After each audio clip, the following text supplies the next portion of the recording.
네, 2부를 시작하겠습니다. 여러분, 완역된 지는 오래됐는데요. 칼 폰 클라우제비츠라고 해서 전쟁론이라는 책이 있죠. 아마 여러분들은 그 공부를 해보신 적이 있으실 거예요. 예. 저도 이제 들어서 알고 있는데, 근데 여러분, 여기에서 이 클라우제비츠가 얘기하는 이 전쟁은 재밌습니다. 이게 전쟁은 대규모 결투다. 예, 아주 재밌어요. 결국은 결투죠. 그게 이제 대규모로 이루어진다라고 하는 거고, 전쟁은 나의 의지를 실현하기 위해 적에게 굴복을 강요하는 폭력 행위다. 이런 얘기가 나오는데, 너무 잔인하다. 극단적 폭력이 아니냐. 이런 얘기를 박애주의자들이 한다는 겁니다. 그런데 한번 생각해 보라는 거죠. 그건 오류라고. 왜냐하면 전쟁과 같은 위험한 일에서 선량한 때문에 잘못을 저지른다면 그것이 바로 가장 나쁜 잘못이다. 예.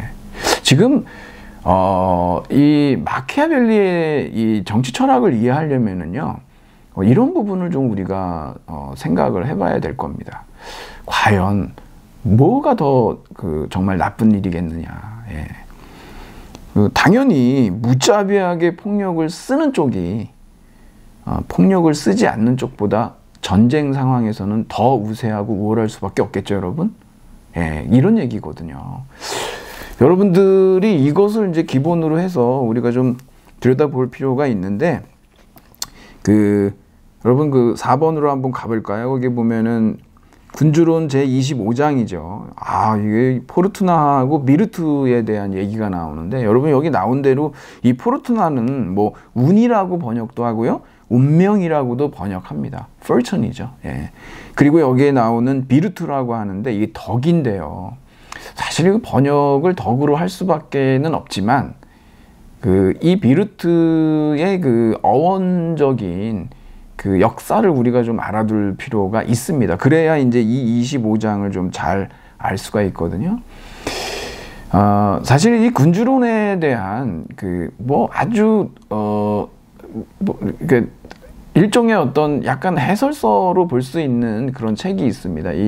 우리한테 번역되기로는 알티세르의 책인데요. 마키아벨리의 가면이라고 이렇게 번역이 되어 있는데, 사실은 원어로 보면 마키아벨리와 우리라고 하거든요. 근데 마키아벨리의 가면, 읽어보면 왜 그랬는지는 이제 사실은 진의에, 알티세르의 진의에는 더 가깝습니다. 구조주의 마르크스주의자인 이 알티세르는 정말 여러 가지 이데올로기 이론에 대한 막스의 이데올로기 이론을 갖다가 더 이제 심화시킨 인물로서 유명한데, 이 사람의 이제 또 다른 책이 있습니다. 이 철학과 막스주의라고 하는 책이 있는데, 거기에서 보면은 이제 우발적 유물론이라는 얘기를 해요. 여러분 우발적이라는 말 알잖아요. 우연. 예. 여러분이 우발적 유물론이라는 거 상당히 참 재미난 것이고 놀라운 건데, 이 알티세르가 이제 마키아벨리에 대해서 새롭게 발견을 하는 건데요. 그게 바로 여기에 마키아벨리는 역사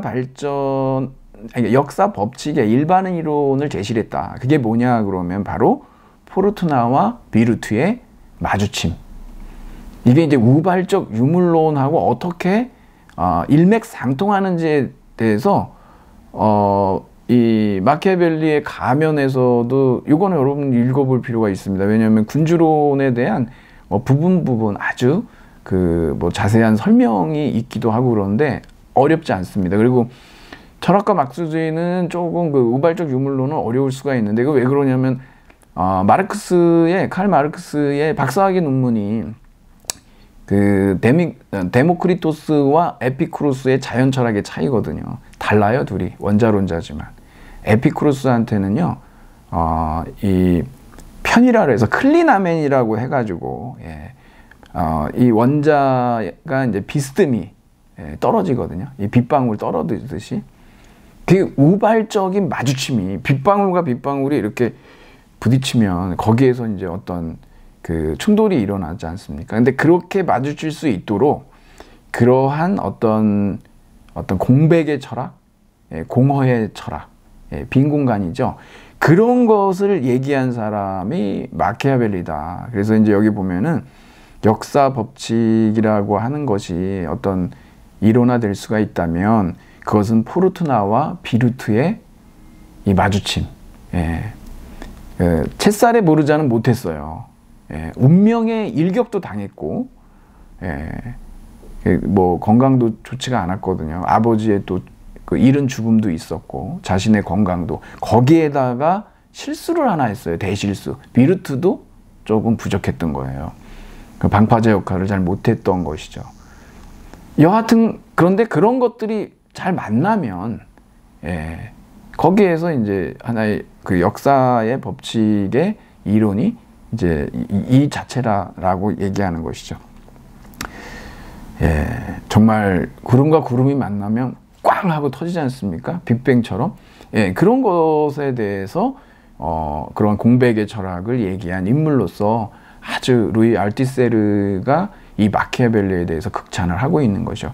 상당히 흥미롭고 정말 재밌습니다. 여러분들이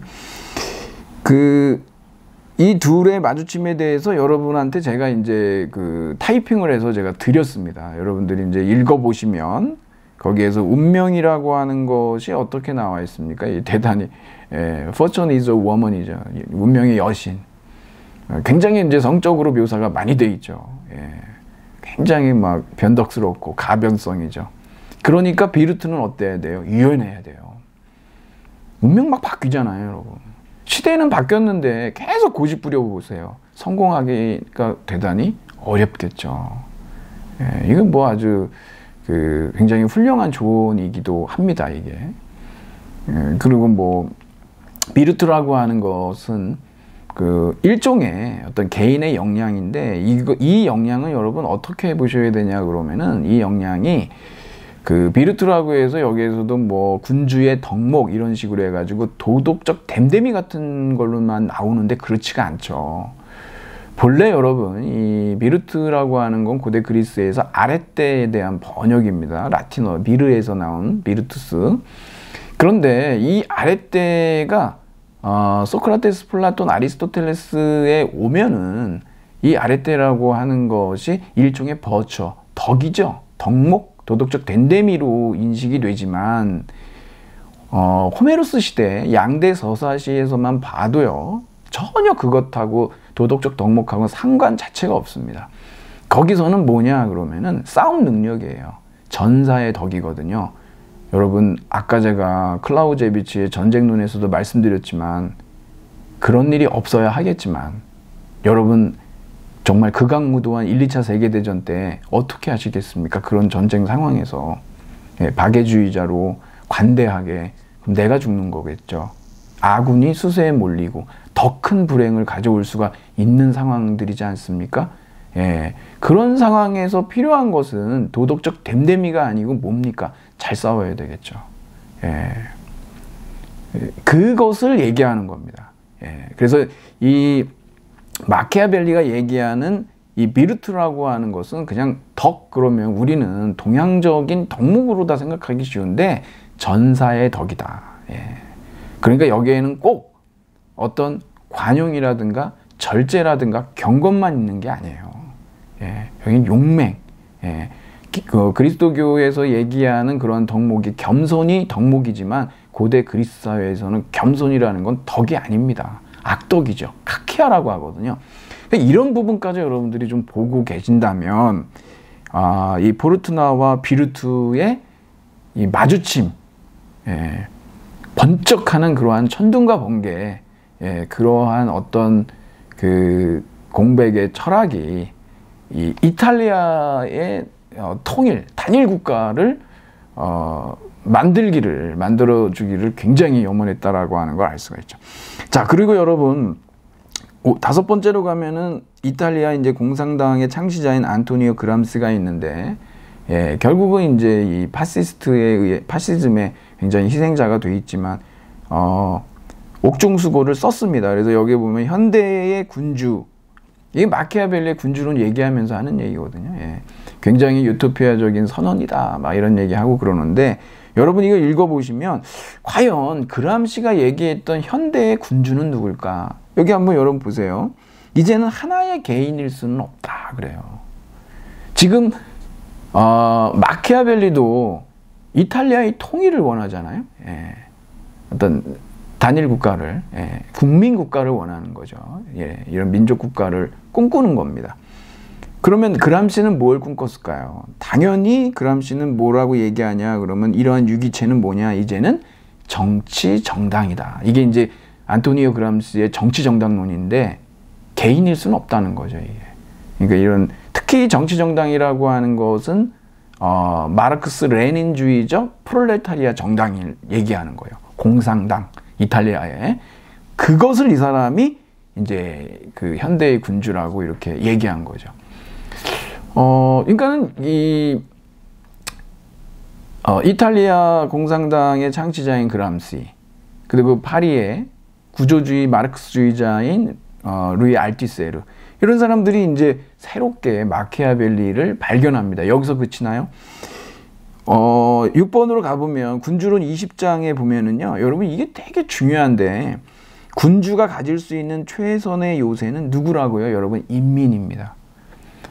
우리는 왜 이게 원래 우리 그 대한민국 헌법 초안에는 인민이라는 말이 있었거든요. 더 피플이죠.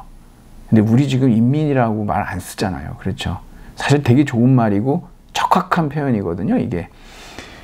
근데 이제 그 군주가 해서는 안 되는 게 뭐냐 그러면은 인민에게 미움받으면 안 된다는 거예요. 여러분이 헌정사에서도 이제 읽어보시면 나오지만 지금 이 메디치 가문한테 얘기하는데 군주를 알려면 인민이 되어 봐야 된다라는 얘기가 나오거든요. 마키아벨리는 인민의 관점에서 얘기하고 있다라고 하는 거예요. 그래서 우리가 이 사람이 군주주의자냐 아니면 공화주의자냐 그러면 공화주의자라는 거예요. 그러니까 로마서 농고에서의 공화정 다르지 않습니다, 이게.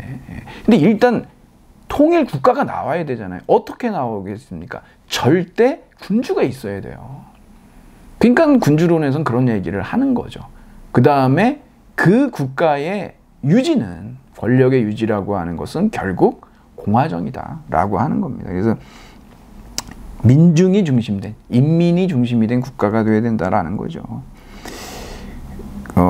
이것을 갖다가 이 루소가요, 사회계약론의 그 제3부 제6장, 제가 여기 마키아벨리의 이러한 당파성 그랬는데 마키아벨리는 귀족 편을 들질 않아요. 마키아벨리는 인민의 편이에요.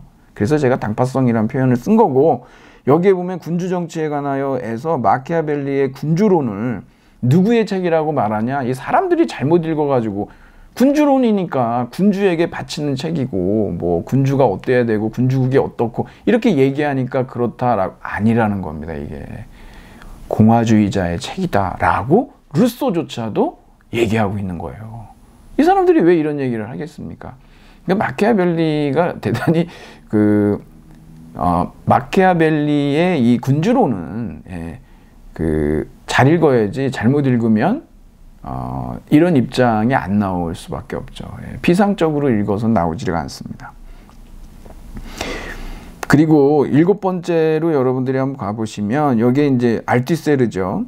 제가 말씀드린 대로 철학과 막스주의, 아까도 이제 제가 말씀을 좀 드렸었는데 이 공백을 취함으로써 철학에서 진정한 유물론적 전통을 지시한다고 이렇게 평가를 합니다.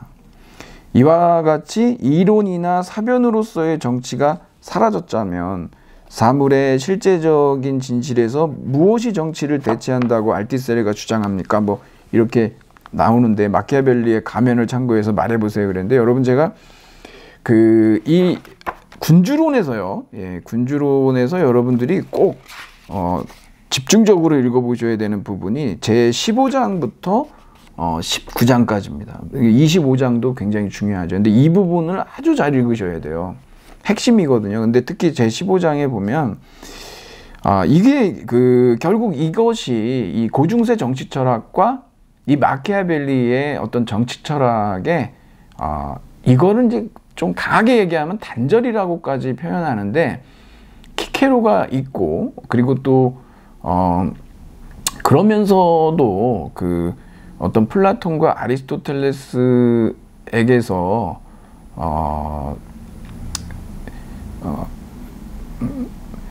조금 이제 우리가 살펴봐서 연결되는 부분들이 있기 때문에 이것을 갖다가 그냥 단절이라고 말하는 건 조금 조심스럽습니다. 근데 그 정도로 상당한 어떤 질적 차이를 보인다? 뭐라고 얘기할 수 있겠죠. 근데 그 제 15장에 보면은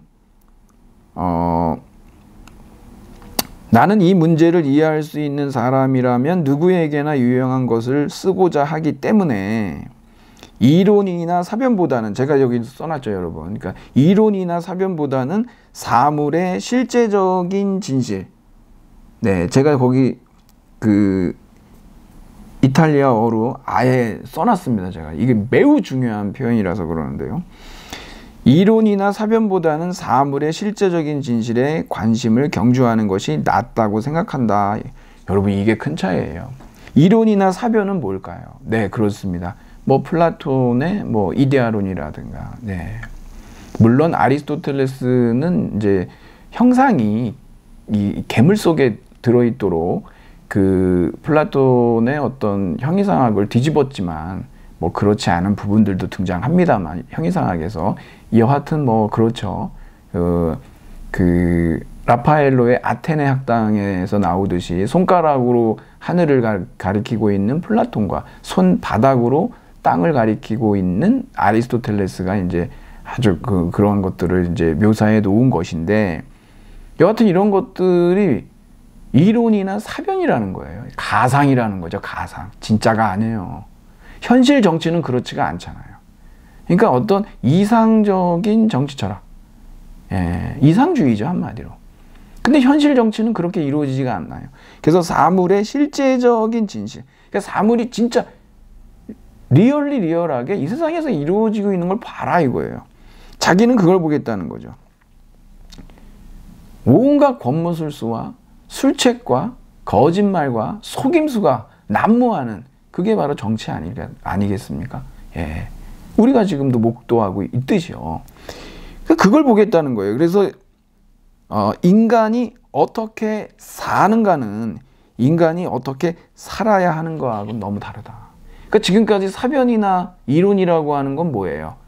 인간은 어떻게 살아야 하는가, 당위의 얘기죠. 예. 근데 그런 얘기 안 하겠다는 거죠. 인간이 어떻게 사느냐, 이게 매우 중요한 거죠, 여러분. 예. 가상이 아닌 실제, 예. 그것을 보겠다는 거예요. 그러다 보니까 어떻습니까? 권력을 유지하고자 하는 군주는 필요하다면, 여기 중요합니다. 필요하다면 부도덕하게 행동할 태세가 되어 있어야 한다. 이런 것 때문에 이제 잘못 읽으면 군주론, 니콜로 마키아벨리의 군주론이라고 하는 것은 뭐 전제정과 뭐 그 다음에 어떤 부도덕을 처방하는, 예, 뭐 그러한 서적이다, 뭐 이런 식으로 잘못 읽을 수가 있는데, 그렇지가 않습니다, 여러분. 여기 항상 중요한 것은 그 군주의 최선의 요새가 인민이라고 그랬죠. 인민한테 미움받으면 안 됩니다. 그렇다고 진짜 덕목이 있는 그런 군주가 돼서 어떤 정치를 편다? 얼마 못 갑니다.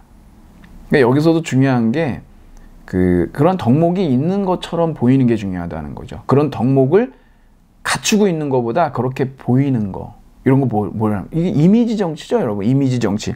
그래서 지금 여기에 무엇이 정치를 대체한다고 알티세르가 주장하냐. 알티세르는 마르크스의 이데올로기 이론을 갖다가 더 심화시킨 사람이라고 얘기했죠. 그냥 어떤 그 허구적 이념의 이데올로기가 아니라는 겁니다. 이게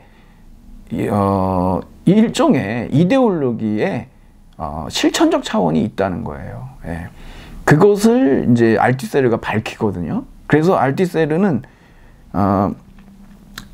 이러한 어떤 이데올로기의 정치가 여기에서 등장하고 있다. 그 대표적인 게 뭐냐면, 여러분 그 마키아벨리가 본받아야 된다라고 그러니까 그 군주가 통치를 할 때, 통치수를 발휘할 때, 이 군주에게 필요한 것이 이제 법도 있지만요.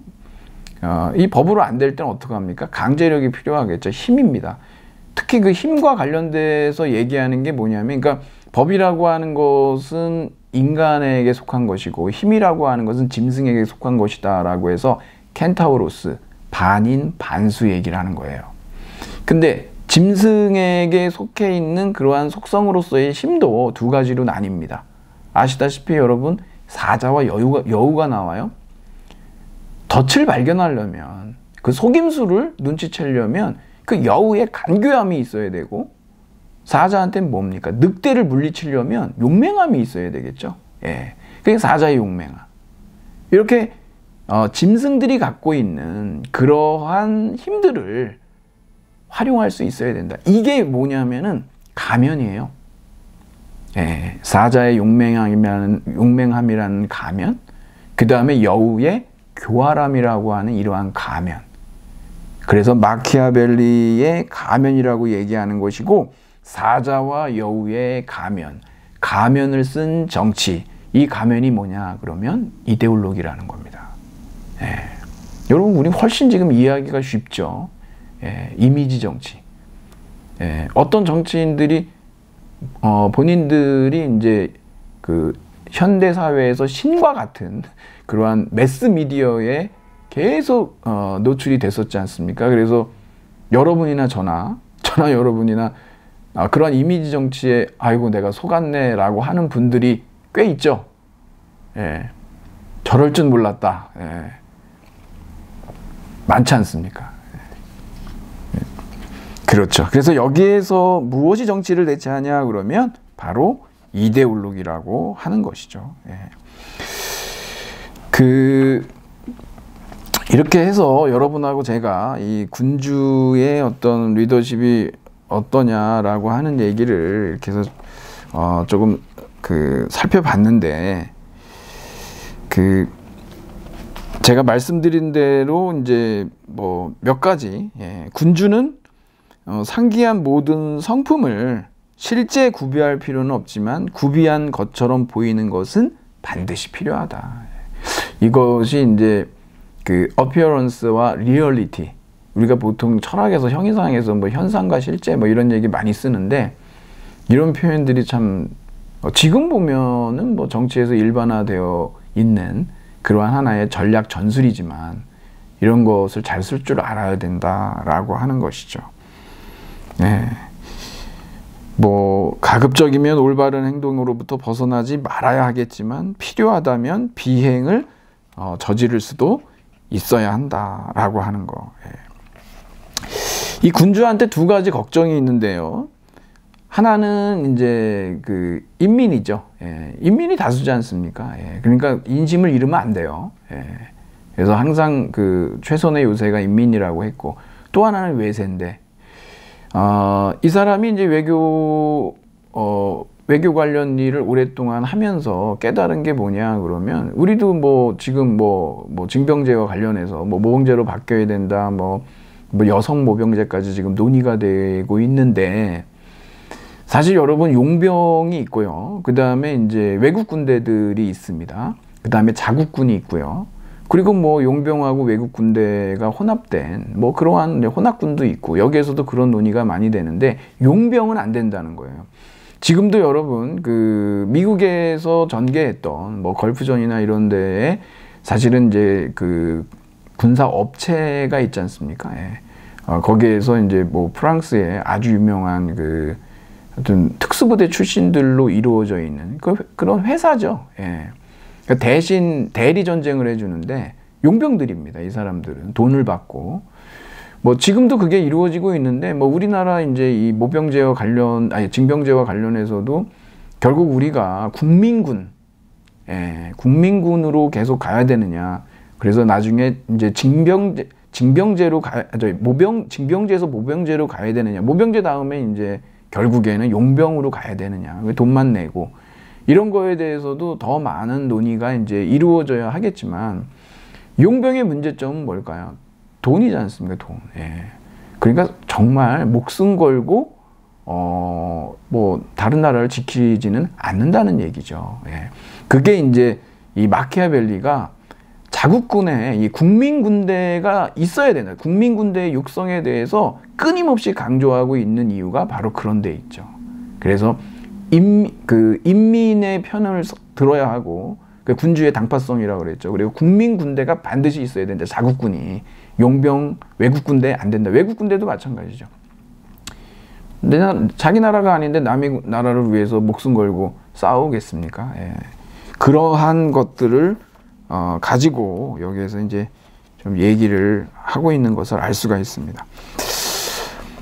자, 제가 이제 뭐 사실은 이제 우리가 이게 본문을 같이 읽고 그렇게 하는 게 더 좋지만 시간 관계상 그렇게 하지는 않고 뭐 여러분하고 제가 그 지금과 같은 이 신종 코로나 바이러스 팬데믹 또 뭐 이유가 있죠. 또 그 이후에 어떤 포스트 팬데믹 시대도 있을 수 있고 상당히 이것은 우리에게 살아가는 데 있어서 좀 도움이 되겠다라고 이제 생각되는 게 뭐냐면 그 25장에 이제 나오는 얘기거든요. 여기에 지금 아까 말씀드린 대로 그 운명과 어떤 그러니까 포르투나와 비루트의 그 우발적 마주침인데, 물론 운도 참 좋아야 돼요, 사실은. 예. 하지만 뭐 꼭 운이 좋으란 법도 없고, 예. 이게 뭐 굉장히 강력한 힘을 지니고 있기 때문에 결국 우리는 어떤 비루트, 그러니까 유연한 비루트를 가져야 되는데, 그거에 대한 얘기가 이런 겁니다.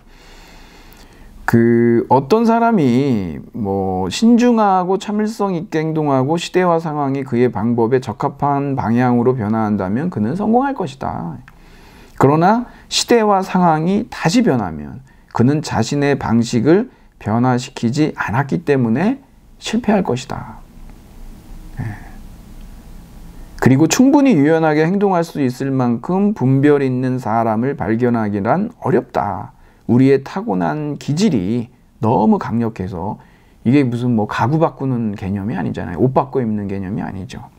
그러한 변화를 용납하지 않거나 아니면 일정한 방법으로 행동함으로써 항상 성공을 거두었기 때문에 우리의 방법을 바꾸는 것이 좋다고 생각하지 않기 때문이다.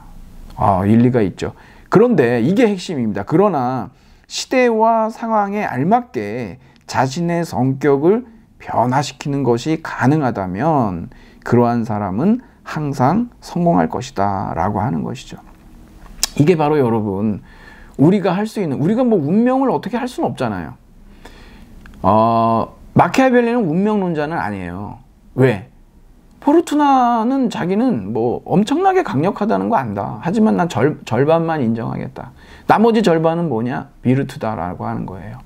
예. 그러니까 우리가 갖고 있는 어떤 능력이 있다는 거죠. 역량이. 그것을 시대와 상황에 알맞게 적어도, 그렇게 알맞게 변화시킬 수 있어야, 우리가 이제 실패하지 않고 성공할 수 있는 확률이 더 높지 않겠냐라고 하는 얘기를, 하고 있는 것이죠. 그래서,